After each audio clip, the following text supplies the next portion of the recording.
Good morning, everyone. I'm so excited today to be chatting to Veronica from Veronica Let's Talk. She is a certified body talk and trauma release practitioner from Gauteng. And without further ado, I'm going to hand over straight to you for a further in-depth introduction. Thank you very much. Thank you for having me on the show today. I'm very excited to be here. Just want to maybe start explaining exactly what I do. So presently I'm based in Johannesburg, Gauteng. I see most of my clients at my private practice here, but I also see about 60% online. So there's quite a large online consultation as well. So just to start a bit, like what led me here and how I got started in body talk. As I said, started into body talk, and then somehow it led me into trauma within body talk. So can I just explain a little bit, or maybe just give the audience a little bit of a further understanding about, because not everyone's kind of, okay. So body talk looks at how your body works as a whole. So how the body is a beautiful big network, constantly communicating organ to organ, cell to cell, how the body communicates as a whole, and something in your environment. It could be a stress factor, it could be a trauma, it could be a pathogen, any kind of environmental factor, how that short circuits how your body communicates within what we refer to as a body-mind complex. So that's how I still practice body talk. Then I went into trauma release. So this is tension and trauma release exercises, also known as TRE. It's a somatic modality which looks at how we release stored trauma energy, basically, just to put it in layman's terms, in the body, but it's released somatic through the muscles, through the psoas muscles, and it creates a natural body shaking. So I combine those two modalities. I see the client from a body talk perspective. We see what's happening in the body at the time, what's happening in the environment, in their life, in their present situation, and how to manifest it physically into disease. And you'll see me talk about today disease as in dis-ease, because that's in effect what disease is the dis-ease in the body. And when appropriate, I combine that with TRE. So we actually work through releasing somatically the physical stress, trauma, and tension within the body. Amazing. I've recently had two recordings, one with a biokineticist and another one with a physiotherapist, and they both said the amount of women coming in with clear pelvic issues that they believe are from traumatic experience, and it's kind of held in that area. It's quite high. So there's obviously Absolutely. a huge need for this. And I think also as women, the relationship with your uterus is quite a complicated one. Your uterus, I mean, every organ is it's almost a system in itself, and your relationship with a part of your body can show up very, very much physically. That's, no, absolutely. It's also a sense of creativity in your body. It's a huge sense of awareness right now with how do we manage our own bodies? How do we connect to our own bodies? So I'm not at all surprised to hear that. Yeah. So was there a specific event that led you down this journey? Was there something that sort of sparked it off? So I feel like I've kind of always been on this journey, to be honest. As a little girl, I was very interested in the holistic side of things and how do we fit into the greater scheme of the world, and very aware of the environment and very aware of patterns within people, patterns within behavior, patterns within our bodies. And then looking back on my life, I started to connect the dots. So I lost my dad at a relatively young age. I went through 2 miscarriages. I've been held up in a few armed robberies. So how that sat within my body and it sat within ways that I never thought until something came up 12 years later, for example. And sure, that's quite interesting. I thought I had released that. I thought I had dealt with it, or I thought I had understood it, for example. And then I just delved straight into it. And yeah, I'm absolutely loving it. Loving what I do. And I'm sure it's so helpful to so many women, because I mean, we've been speaking for less than 5 minutes and I'm already recognizing so many things that you're talking about. It's unbelievable. Absolutely. Okay, so let's start at the beginning. I think you have covered this a bit with what is classified as trauma, the medical definition of that. Okay, so I really like Gabor Mate's description of trauma, which he says trauma is not only what happens to you, it's what happens inside of you as a result of what happens to you. So I like that on 2 grounds. Firstly, because it's very individual. I can go through a car, for example, in a car accident, and you could be in a car accident, and what it triggers in the both of us are very different. For example, I could have had very bad experience with car accidents. I could have lost a parent in a car accident. I could have had very bad experience with drunk drivers, and that memory now sits in me. So it changes how I experience the car accident. You could get out and go, oh, well, I'm insured, that's fine, let's carry on with life. So that individual, how I internalize that traumatic event is very individual. So it's not only about the event. So I think that's probably one of my favorite descriptions about trauma, is that it is so individual, and it does depend on how you are neurologically and biologically wired at the end of the day. That's brilliant, actually.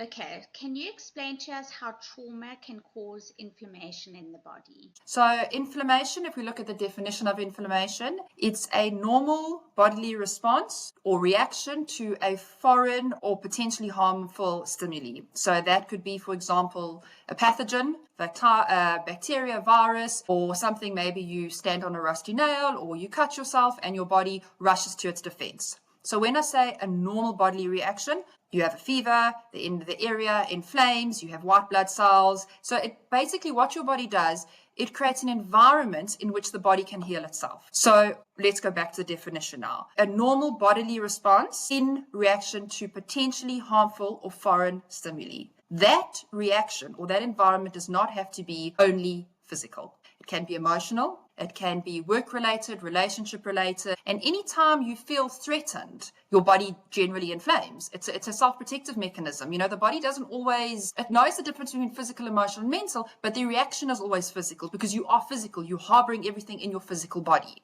So it's very interesting when I talk to clients to take note of what happened at the time you inflamed. And when they start dealing with things, they actually see body inflammation come down quite dramatically. It can be your whole body can just be quite inflamed generally, or it can be specific to a certain area. So we're talking about, a woman in the uterus. Very common for women who have had hysterectomies, women who have been sexually abused, women who have been suppressed, not even maybe physically abused or have undergone a certain physical surgery, but that whole creative center, the whole ability to be feminine, the whole ability to be a woman has been suppressed, and generally the uterus inflames, the whole abdominal area inflames. So it gets quite intense and quite individual. Again, that's why I really like Gabor Mate's example of trauma. Yeah, when you go into, for example, quite a stressful situation or anything like that, just take note of who you inflame around, who's around you when you inflame, what situation, what emotions do those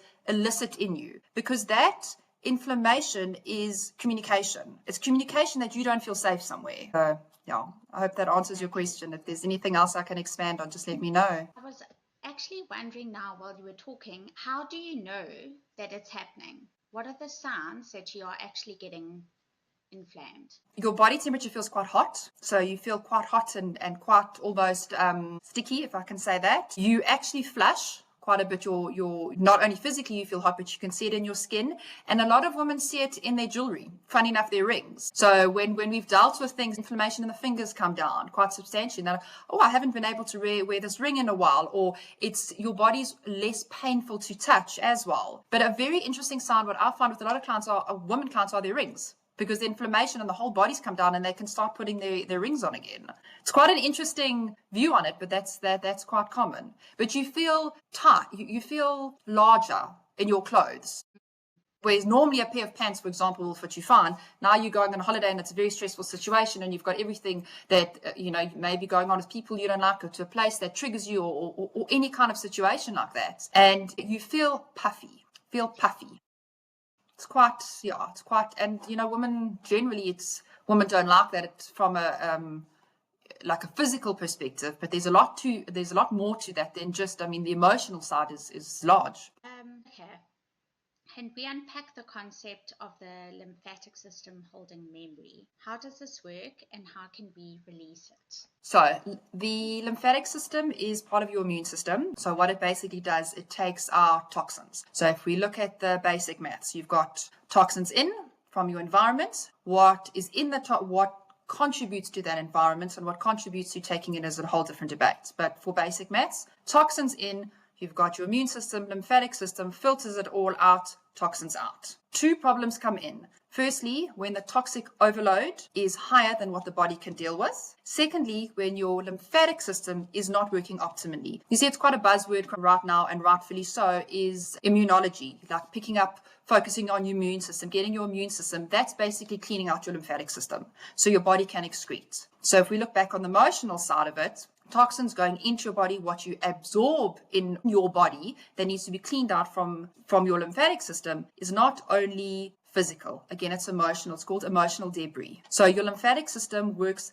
tirelessly to clean that all up as well, because it makes you sluggish. And the lymphatic system is quite interesting because it's also made up of 95 to 99% water, and water holds memory. So the amount of memory that your lymphatic system holds is huge. So it's imperative to excrete that as well. So a lot of my clients, what I often say to them is eat clean. It's absolutely imperative to eat clean when you do trauma, because it does give your body a better chance of actually processing that trauma on a physical somatic level. And how do we release? I mean, how do we sort out the lymphatic side of things? You can go for lymphatic massage. Trampoline, rebounding is absolutely imperative because your lymph is pretty much a pumpless system. So you need to create that movement of the lymph throughout the body. Activate it. 100% activated. Cut sugar. Sugar also overloads it quite substantially. And somatically work on the emotional side of things. Be aware. Awareness is quite interesting because we operate 90 to 95% out of our subconscious mind. It's programmed when we're kids, and then we operate out of it. So generally, we're very unaware of what we're doing or what we're thinking, and it's that connection with ourselves. Make your unconscious conscious, so you know what you're holding. And that is the difficult part, because we don't always know that, and that gets stored in our body. Specifically water, and our lymph system is 95 to 99% water. It's so interesting how the physical aspect that you just mentioned now, the keeping clean, ties into the environmental side of it, to keep your environment clean on the emotional side too, so that you're helping your body on both these levels. It's very interesting. It's like trying to clean up the emotional side as well and keep at bay things like personified sugar that are terrible for you. Absolutely. No, absolutely. In this same token, how can we compare the fascia and trauma? Is it a similar diagnosis and treatment? So let's talk. So your fascia refers to a very thin and connective tissue that surrounds your tissues. So just for the audience that are unaware of it. What's very interesting about the fascia, it's got a very high neural network, which makes it very sensitive to the physical and again, the emotional environment. So your fascia, and it's quite a big aspect in body talk, in the body talk modality, because it creates this beautiful big web of communication. So it basically covers your entire body, and then we've got all these neural networks in there, and that is the communication in your body. It's electricity almost. So that is very, very important. The second thing is, because of the high neural network, those organs that have high neural networks, for example, the heart, they have the ability to store memory, a very high ability to store cellular memory. So your fascia has also got a huge amount of memory, which is fully around your body. And that's why stretching is so important. Stretching in terms of intentional stretching. This is what I'm going through today. This is what I need to release, and stretch it with the intent. Because your body, you've got how many billions of cells that are listening to every single thought of yours, basically. And that is spread out, particularly in your fascia. So when you stretch with intent, and certain yoga practices focus on this, so that really makes a substantial difference with how your body reacts and how your body holds trauma and holds stress. So fascia is exceptionally important. And if you think of fascia almost like a sheet, and then you pull that sheet, that's what surgery does, for example, which is necessary a lot of the time. So, but it's just the awareness that communication is stuck. So you've got a sheet and it's working well. Now you've had surgery, so that fascia moves. So the sheet doesn't communicate as well. Yeah. So it's exceptionally important that we understand the fascia, and again, making the unconscious conscious.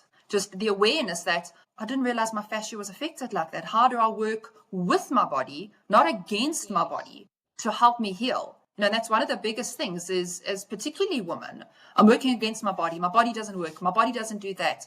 Try working with your body, because your body is communicating to you. Your body's always, it's communicating to you. It's just to quieten the mind so you're able to listen. And that's one of the most difficult things. And to go inward, I think a lot of us live outside, and that's fine, but at some point we need to come inward and start sort of coming within ourselves and asking these questions that you've just brought up, and not fight against ourselves, you know?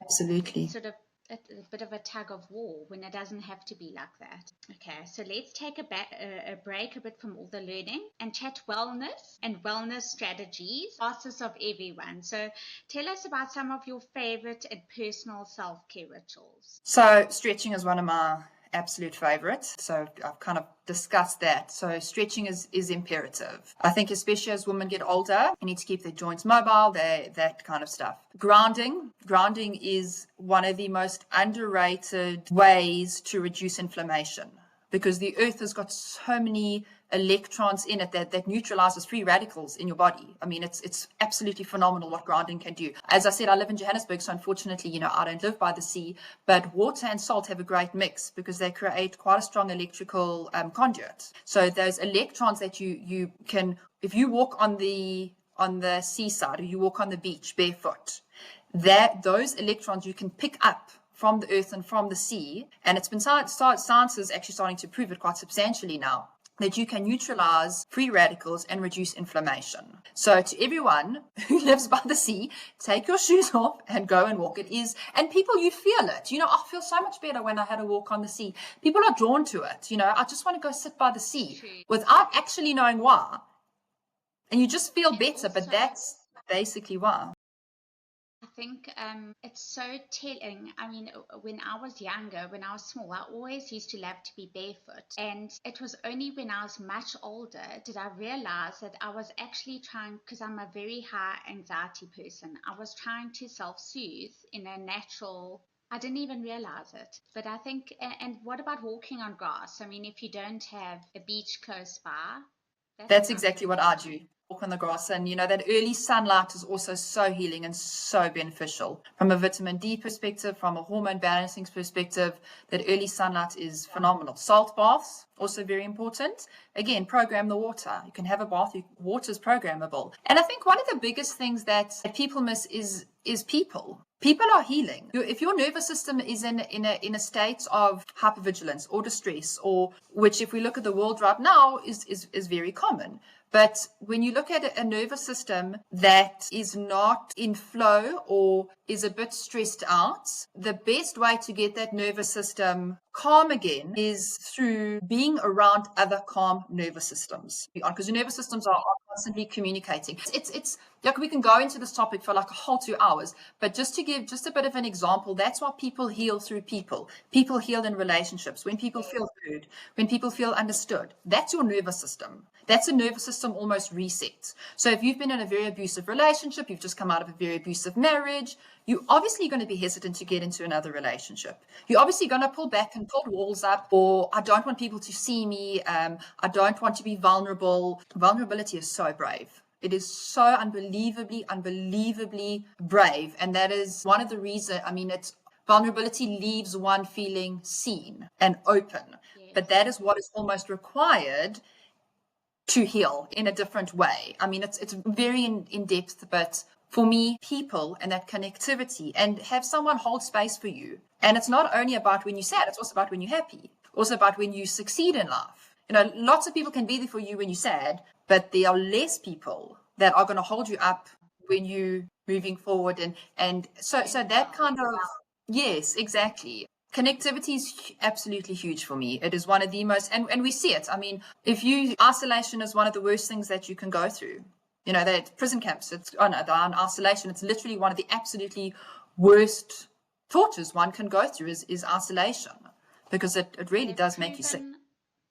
That there's now data that's come out that it's the fastest leading cause of death in old people is being isolated from society and from community. The one is not using their brains and like retiring too early, and the second one is being isolated. So it's got a huge impact. And even you look at societies that thrive, It's those societies where the older generation go out. That the Mediterranean, a lot of Mediterranean lifestyle. Yes, they go out, they go for walks, they see people, they meet their friends for coffee. Social. That's social. The socialization is so important. And it's not just about having fun.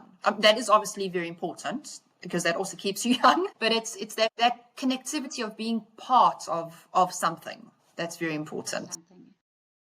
Exactly. Okay, so we're going to go back into the learning again. During my research, I noticed a piece about emotions and how emotions can make you sick. And there's so much data supporting this now. Can you tell us a bit more about this? Okay, so let's break down the word emotion, because there's a lot of misunderstanding about emotion. In a neutral context, emotion can be viewed from a body perspective as energy in motion.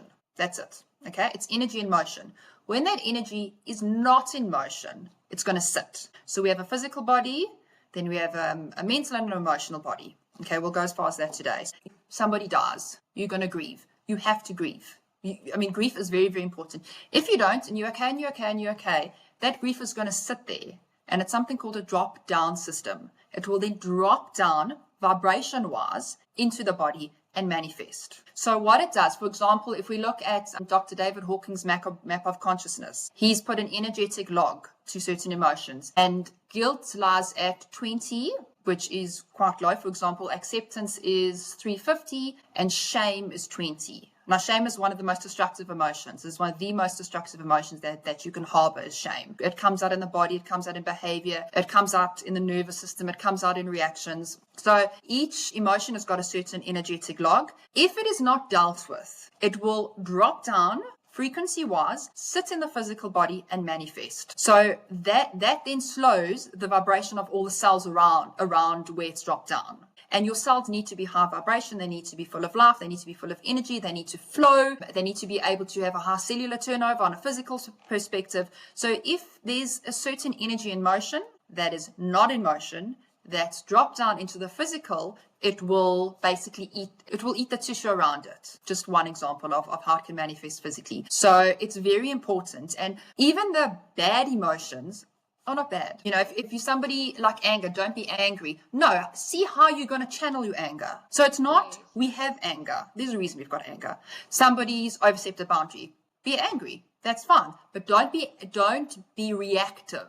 Take the anger. Why am I angry? In me. Don't worry about the other person. It's all about you. Why am I angry? All right. This person did this. How am I going to deal with this? And you deal with it. And you put in a boundary, for example, or you leave the job because whatever the situation is, or you leave the relationship, or you say, I want to have a meeting and I want to discuss this. So it's your emotions teach you things, and the reaction to the emotions is where your power lies. Don't be a servant to your emotions. Don't react out of it, but don't suppress it. And this is where also like the plaster of positivity comes in. It's okay to be angry. It's okay, but you've got to sit with that anger. You've got to decide, why am I angry? What am I going to do about it? And then you release it and you move on because it's taught you something. So that's pretty much from that perspective. The second thing is that certain emotions, when not dealt with, can spike cortisol levels, which impacts your hormones and your immunity and all that kind of stuff. So that's very specific to ongoing trauma, ongoing stress, where your nervous system can't reset, the adrenaline's not expelled, cortisol's not then regulated, and those kind of things. But from an energetic perspective, we must be very aware of our own emotions so they don't stay in our body. And again, it's not reacting to the emotions, not pretending they're not there. Somebody's dad's just passed away. You're going to grieve. You're going to be sad. You're going to be distraught. That's normal. To say, oh, I'm fine. You're not fine. You're not going to be fine. It's okay not to be fine, but deal with it. So it's that dealing with the emotions and sitting with it. And that's very hard because it's uncomfortable, and as a species, we don't like doing what's uncomfortable. It's uncomfortable. If you sit with an emotion for 30 seconds, that's actually all you need for a normal passing emotion. I'm not talking about something like a death in the family or something quite highly traumatic, but a normal kind of emotion. If you sit with it for 30 seconds, it's out. 30 seconds. But it's too uncomfortable because then it brings up what's under that emotion. And it's like an iceberg. What's under?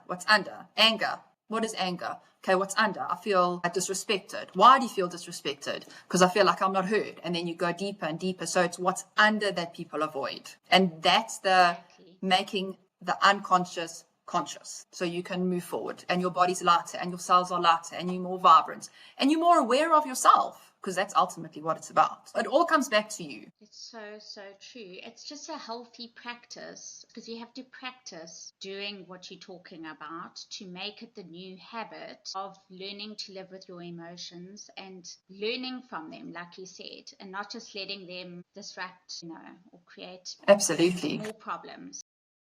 Yes, exactly. Okay, so this leads us to the next question. In your opinion, how does trauma impact the immune system? Okay, so physically it rewires how the brain works. So, for example, it rewires the amygdala.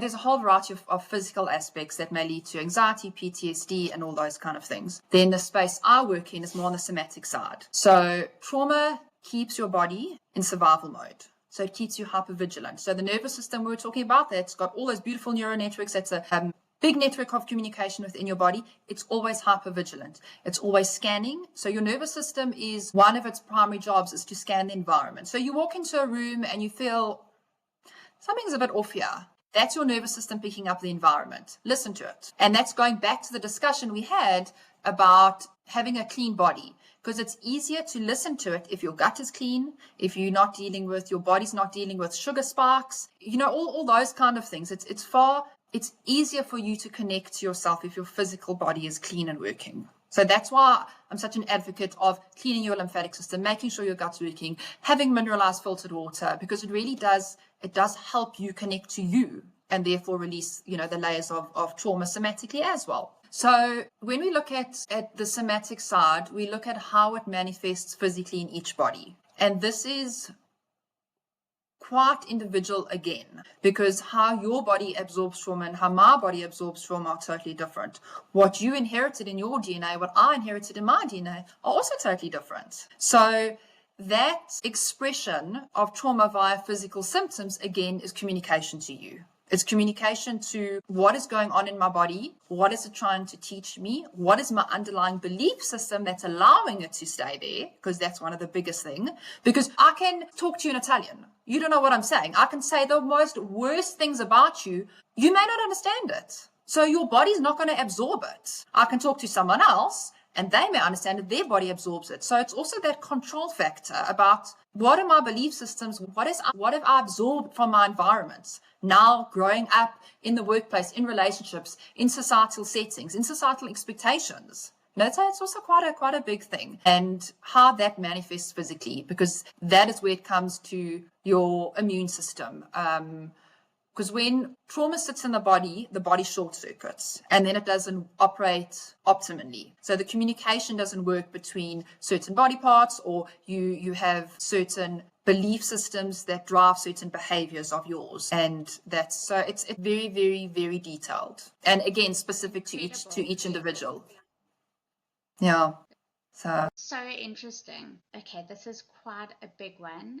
And we think it's possibly not addressed as often as it should be, but generational trauma, and you actually sort of briefly touched on it a little bit. Can we explore this a bit? Because I'm sure that it affects an individual a lot more than we think. Yeah, absolutely. Intergenerational trauma refers to how trauma is passed down from generation to generation. It's also referred to as transgenerational trauma. So how's this passed down? The first thing is epigenetics. Genetics is the change in the gene expression on your DNA, not the DNA. So if we can think of it as a light bulb. So your light bulb is the DNA, the dimmer or the switch is the DNA expression. So your environmental factor. So I don't know if I'm sure people have heard the saying, your DNA loads the gun, the life cell pulls the trigger.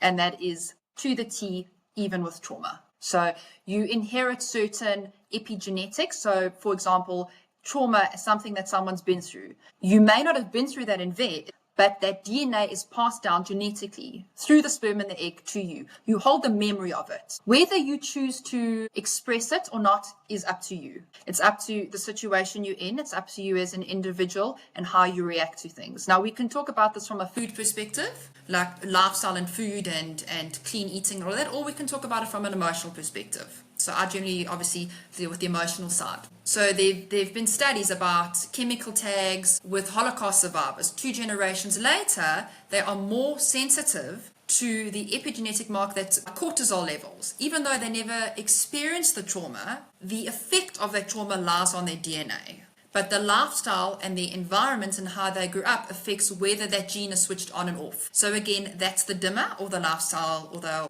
light bulb switch. So a very, very big topic, especially right now. And I think collectively, because we're all becoming more aware of ourselves, we're all becoming more aware of what we hold in ourselves. And one thing is vertically, so via our parents and grandparents, and secondly is horizontally via society. You know, there's also societal trauma and how countries absorb certain traumas that they've been through and how that's passed down. So that's from an epigenetic perspective.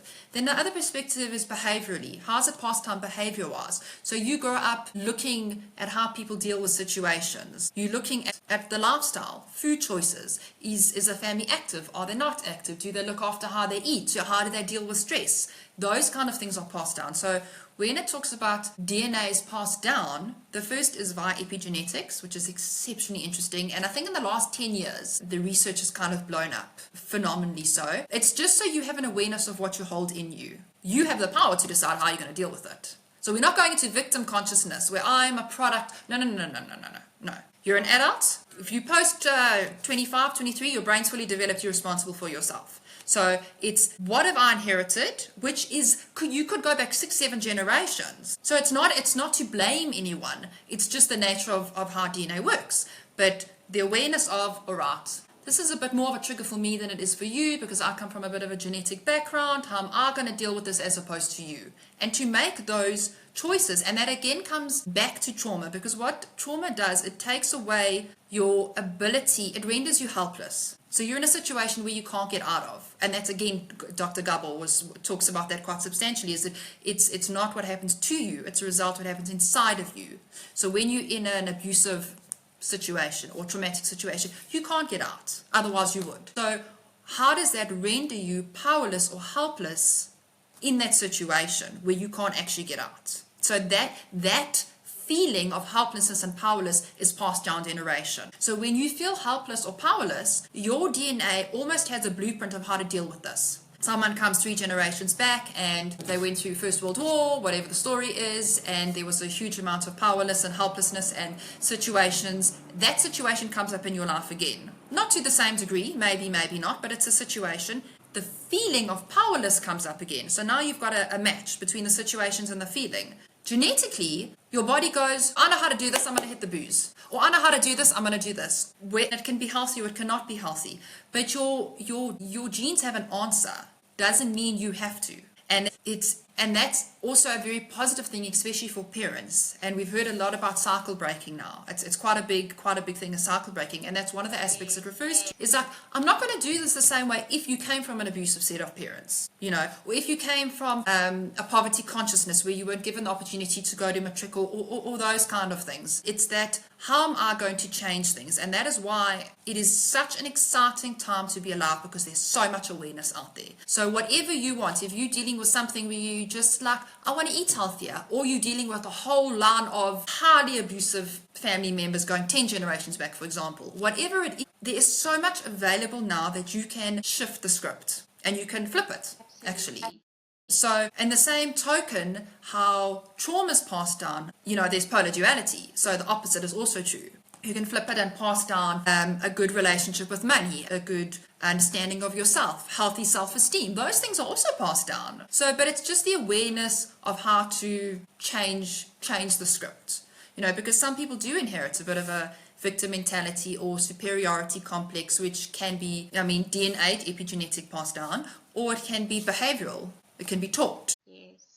But it's always coming back to you have the power to change it. And that's what I touched on earlier, where trauma takes your power away. And in situations where you decide to do things differently, you take your power back. And that is healing, because of that is strengthening your nervous system. And then your nervous system is in flow, and yeah, we heal from there. One of our favorite concepts of yours is a nervous system in flow. What does this mean, and how can we achieve it? also why is it so important to aim for one? Okay, so nervous system in flow refers to a healthy nervous system is a flexible nervous system. So your nervous system, as we discussed, is designed to scan environment. Are there any threats? Is there any danger?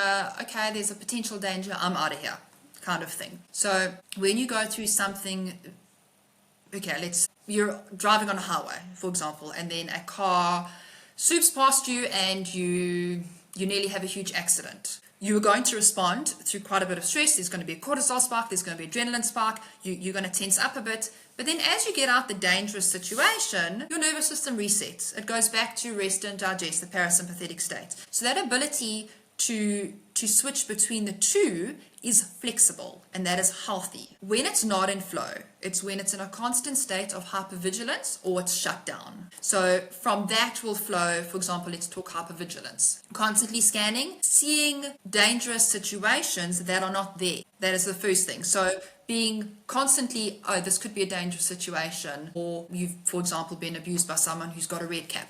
Just giving examples. So you see someone else with a red cap. Obviously, because now that's your cellular memory coming up, that's a trigger coming up, that's a trauma memory coming up. So that's one example. But as a whole, it's being hyper vigilant because every situation is seen as dangerous and stressful when in reality it's not. That is when your nervous system is out of flow. And when your nervous system is like that, it is exhausting, chronically exhausting for an individual because the energy expenditure is huge metabolically, firstly. Secondly, the mental side of and unconscious of totally scanning the environment all the time purely because you're in a state of hypervigilance, which has valid reasons. I'm not saying it's not valid, it's 100% valid. You know, the body's designed like that because it's designed to protect you, saying, I've been through this again, not going through that again, so this is what we're going to do to self-protect. But that's how we work with it. So that is when a nervous system is out of flow, and it's quite phenomenal because the more you become aware of these things, and everyone's got something, the more your own nervous system is more in flow and the more your life aligns, because you're making decisions from a place of peace and from a place of calm rather than a place of mitigating risk. So your behavior is different, your decisions are different. So it really has a huge impact, that nervous system flow. Yeah, wow. We could literally sit talking about this the whole day. Absolutely. Okay, can we briefly delve into QFTT as a therapy? Sure.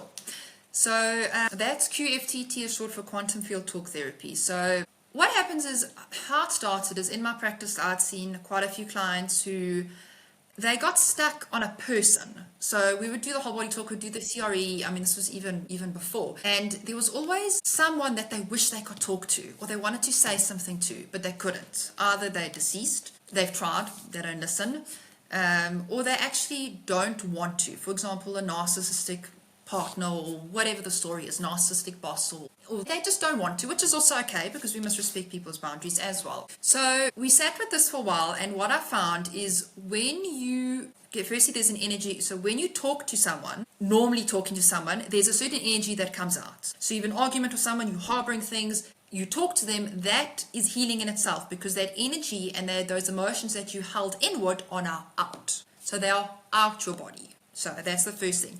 So what I do in a quantum field talk therapy session, the clients will come into my office. We play certain frequency music which allows them to enter almost like a meditative state, or that state just before you fall asleep, which is where your subconscious is being accessed. So your alpha brainwaves start kicking in, and then we go through the session. So once they are in that very deeply relaxed alpha brainwave state, which is your alpha brainwaves, that's very big in your creativity, accessing your subconscious mind, and it's how you feel when you just, it's a very powerful time, that when you just fall asleep, if you're looking at manifestation and creativity and that kind of stuff. So in that state, we go through the session, relax the client, ground them, and then they actually talk to the person like they're talking to them right there, and everything comes out. They say what they think, they say what they feel, they say what they didn't realize that they felt, because now the body's operating on a different level. You've accessed a bit of your subconscious. So you want to talk to this person because you're angry and they stole this from you and they did this and they ruined your life, or whatever the story is. There are so many emotions sitting under the ice, and that's what we get in quantum field talk therapy, is that access to those feelings in the subconscious mind that are released via talking. And that is why it's so powerful, because again, it's accessing the subconscious. And you can't always release what you don't acknowledge. And it's in a safe environment. Generally, I don't do it on a first session because the clients don't know me. You need to have a huge amount of trust, and a huge amount of, it's almost like a sacred safe space where the client, and there is no judgment. You say what you want, you say what you feel, it doesn't matter, because what you are accessing is very raw. And you don't need to filter it, because that rawness must come out, because it must come out your body. So that's proven one of, in my experience, very, very, very beneficial in certain instances where it's required. And like I said, you accessing what the client is not always aware of, but is holding them back and is so powerful. And that's where that release is so powerful. Incredible, actually. Wow, you do amazing work, I must just say. Really amazing. No, I absolutely love it. The last question, in your opinion, trauma release exercises, how are they different to regular exercise? And do they kind of have, obviously the one's more trauma focused, but yeah, well, what are the other differences? So TRE stands for trauma and tension release exercises. So let's go back to the nervous system again, because this is about the nervous system in effect. If you go look into the wild and there's a lion and the lion's running after a buck, either the lion's going to eat the buck and game over, or the buck's going to escape. When the buck gets to a safe space, it will drop and shake. Even if you see kids under the age of 8, they're riding their bike, they fall off, they shake. They're so nervous, they shake, they come to their parents and they start shaking. After the age of 8, 9, they start to realize, this is not socially acceptable. I'm not going to do that. What happens is that is the body's natural way to get rid of excess stress. Excess stress, trauma, excess tension, or whatever you want to call it, depending on what part of the scale you're on. It releases that. So what we do in TRE, we do certain exercises that stimulate the vagus nerve and the psoas muscle, which is again around the uterus pelvic area, and the client will then lie down on a Pilates mat and they will actually shake. So those exercises will stimulate those muscles, stimulate the vagus nerve, and the client will to some degree shake. And that's actually what it looks like, shaking. And that is that excretion of that pent-up stress or traumatic tense energy. Over time, certain memories may come back, that things that, again, your mind may have suppressed, so certain memories will come back. Is the first thing. The second thing, I don't do it on a first session either, because the client has got to know that it could open Pandora's box. And sometimes, understandably so, CEO of a company, 3 young kids to support, I don't have time for this right now. Cool. There's no judgment, anything. People must do what they feel is right when they want to. That's, again, you take your power back. You take charge of your own life. So it's not for everyone at that moment in their life. So that's why I combine it with the body talk and the whole practice to see what is best for the individual and how do we deal with what this individual needs at this point. And that changes because life changes and something else could happen that could re-traumatize, and we could have a new trauma come up. We could have a variety of things can happen and change.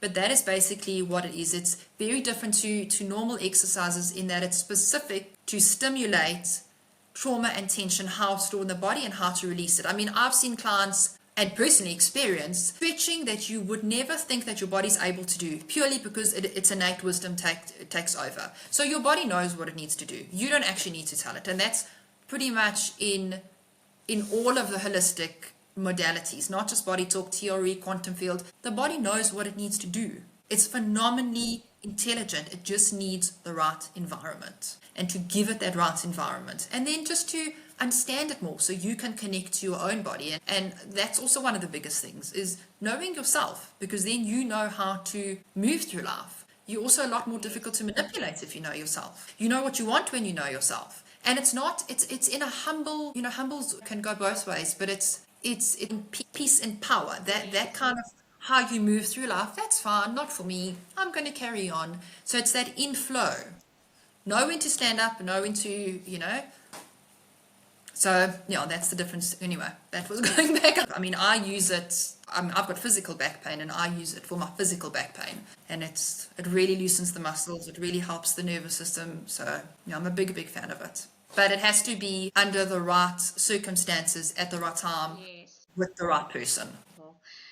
Okay, so 2 questions. Are there any upcoming events or workshops that you're going to be having? And also, if someone wants to get hold of you, what are your contact details? Okay, so there's nothing planned right now, but there is some stuff coming up, so people can just check up on my social media pages. It's Veronica, Let's Talk, Veronica, and then Let's Talk. So also I'm doing a series of answering certain questions and posting them online, so they can pop me a direct message or preferably email, which is also veronicaletstalk@gmail.com, and then I will get back to them. Same if they want to set up a session, email me directly and we take it from there. Thank you so much for joining us today. We have learned such a huge amount of information, and really, I think everyone needs to spend a bit of time with you. Thank you so much. It was absolutely really, really awesome being on the show. Thank you so much.